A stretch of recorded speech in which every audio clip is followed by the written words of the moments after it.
बंधु लोक मैंने आपण को पसंद करती ना कहीं पसंद करती ना एथपाई आपण मन में बहुत प्रश्न उठे किंतु लोक मैंने आपण को पसंद करते ना बोली अनुभव करने कठिन हो पारे एवं एपरी भावना पछरे विभिन्न प्रकार कारण थाईपे।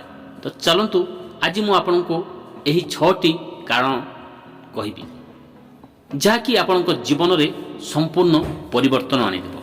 तो चलतु आज भिडियोटी को स्टार्ट करिबा। प्रथम धारणा बनाम वास्तवता। बेले बेले लोक माने जिनिस गुडी को वास्तवता ठारू भिन्न भाव में अनुभव करती। आपण ना पसंद अनुभव करि पारंती किंतु यह केवल सेमानकर आचरण भूल व्याख्या होई पारे। द्वितीय जोगाजोग शैली। आपण जोगाजोग करिवार उपाय लोक माने आपण को किपरि अनुभव करंती ताहा प्रभावित करि पारे। बेले बेले भूल बुझावणा किंबा जोगाजोग शैली रे पार्थक्य नकारात्मक प्रभाव पकाई थाए।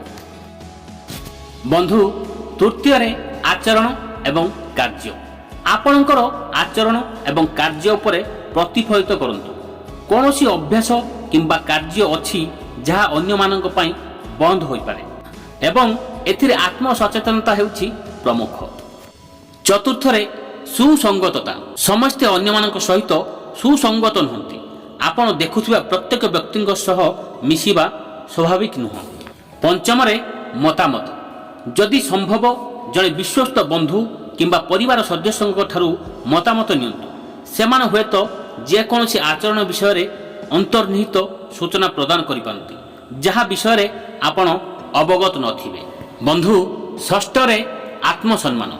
निम्न आत्मसम्मान बेले बेले आपण को ना पसंद करि पारे जदिओ ताहा नुहे आत्मविश्वास बढ़ाइबा एवं आत्म उन्नति उपरे ध्यान देबा रे सहाय्य करिथाय। बंधु सर्वशेष गोटाए कथा मन रखंतु निज प्रति दयालु हेबा एवं स्वीकार करिबा जरूरी जे केही सर्वभारतीय स्तर में पसंद करती ना। दृढ़ सकारात्मक संपर्क गढ़िबा पई समय एवं परिश्रम आवश्यक हुए।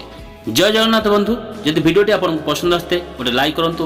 चैनल पाई न होइतले चैनल को सब्सक्राइब करंतु। जय जगन्नाथ।